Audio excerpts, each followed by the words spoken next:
I was working at the time in this Florida experience in a file room with, 50,000 files. About what year was this? This is going to be 1976, 77. Okay, I was born in 76, so I can relate.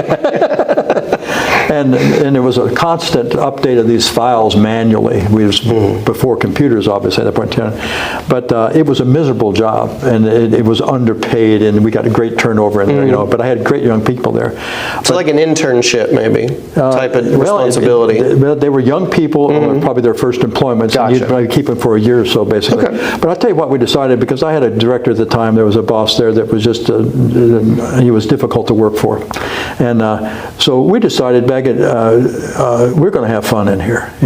We're going to turn this into a fun job, and we did. And we'd have music going sometimes, and I don't know, but we were meeting our standards, and it frustrated him to no end, because he'd hear us having a good time, and it was almost like he'd come back, but you're supposed to be miserable in here, and I can't tolerate this. So I had to finally sit down and say, you've given us work expectations here. Yeah. You've told us what the standards are. Are we meeting the standards? And he looks at the data, and we're exceeding the standards. And so I said to him, I said, then we'll just shut the door, but we're going to still basically party, if you will. But anyway, I had a great crew there, and these young people, this turnover. But it was really interesting is that we practiced catching people doing things right. We celebrated. We tried to make the things that were boring fun. Yeah.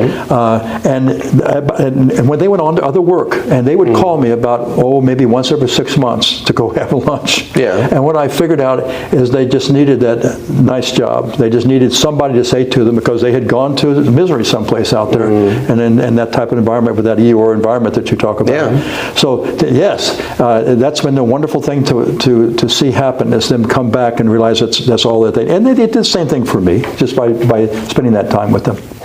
Yeah, one of the things, in our foundations, our 5-day leadership development class that we put on, that I found is something similar, is that, we talk about the video from Charlie Plumb, where he kind of uses a road rage situation, if you will, and talks about someone cuts you off, and you're frustrated, you're angry, it ruins your day. This person who's driving along and drives off has control of your life. They don't know who you are. In the meanwhile, they go along about their life. Your day is ruined if you allow it to, because we control that. And he talks about drumming up cholesterols for a heart attack. And all that impact that has upon us. But really, would you say in your experience, it's just kind of how you see it? Like, what glass are we looking through? Is it half full? Is it half empty? We talk about the iceberg theory a lot too, and not really knowing what's going on underneath the surface with people. That's a great piece. So above the surface, we see we were cut off in traffic. Do we know what's going on below that surface? Is that person dealing with a dying loved one? Is that person just lost their job? Did they just find out they or a loved one has cancer? Like, what's going on there?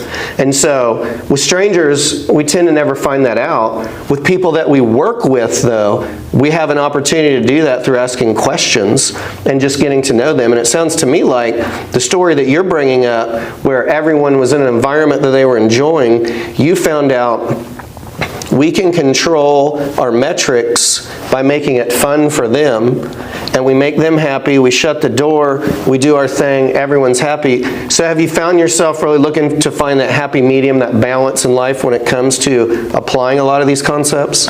Yes, it's constant and ongoing and never ending. And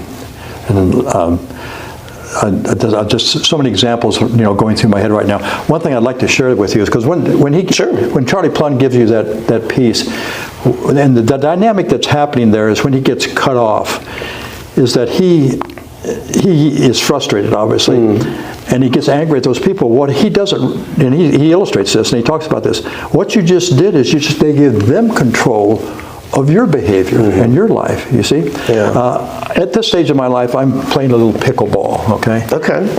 Getting pretty popular. I find it to be a really enjoyable game, and you don't have to have a lot of skill to be able to do it. And I live in a small town in southern Indiana, okay? And I don't believe the people that get upset over a point in pickleball, Very competitive. And I get that, and I respect it, okay? And I say to them, I said, it's pickleball in Ferdinand, Indiana. Let's just put it in perspective and enjoy the day, enjoy what we're doing here, basically. So that's a big part of it, is realizing it's put it in perspective, especially when we don't know. And I love the illustration that you gave. There's so many things that are going on in those people's lives that if we knew, we would be a lot more patient with them. And so you're really trying to refocus people on saying, how really important is this, right?